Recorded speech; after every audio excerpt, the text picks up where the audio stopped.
Thanks, Jenna. Well, it is spring cleaning weekend here on BT, and Superstore registered dietitian Susan Watson joins us this morning with tips for organizing your pantry. Good morning. Good morning. So you kind of want to think like a grocery store? Yes, I mean, you definitely want to start with maybe looking at the expiry date of different products before you purchase them. Expiry date or best before date. So the best before date is going to tell you how long a product is going to keep its nutritional value and its flavor.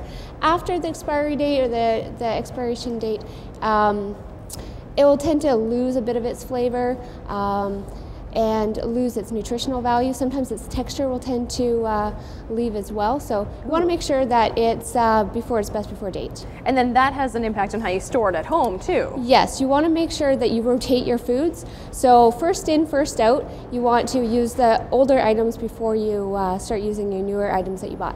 Well, that's great, because I think when you come home from the grocery store, quite often you just kind of throw them up there if it's a couple cans of soup, but you actually want to bring the old ones to the front and keep track of the dates. Yes, yeah. Sometimes I just write on it when I purchased it too. Oh, that's a good idea. Yeah. Didn't even think about that. Okay, now when it comes to organization.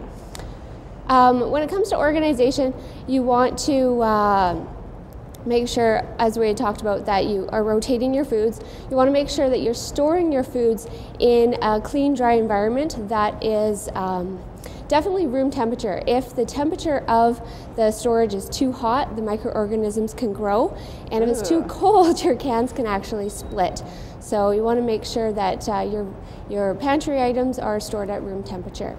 And how long can things be stored for? The best before date, you said afterwards the food can kind of change a little bit, lose some nutritional information, but some people say that that's just guidelines.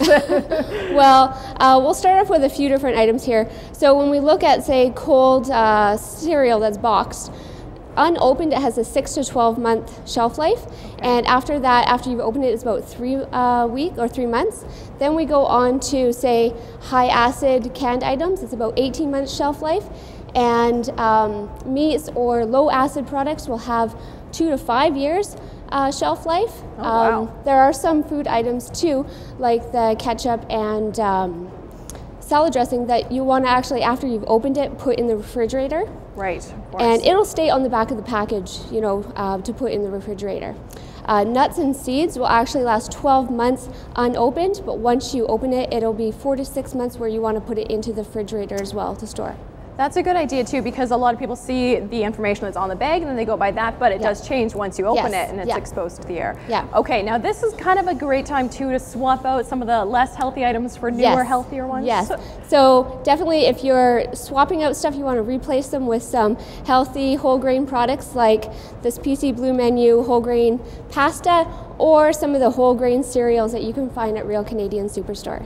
Awesome. And you guys have a big thing going on now helping Harvest with their spring cleaning.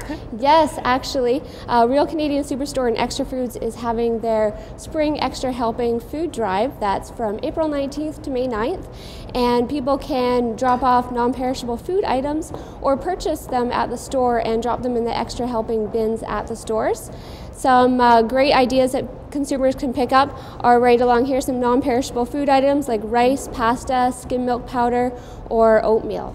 Well, that's a great idea, and great tips for yourself when you get into spring cleaning. First in, first out. Make sure you're rotating your product to make sure that you're getting it while it's still fresh and that nothing's going to waste in the back. And coming up, Clarity Over Clutter is going to join us with organization for your kitchen. Quite often it builds up with lots and lots of stuff all over the counters. Tips for staying organized.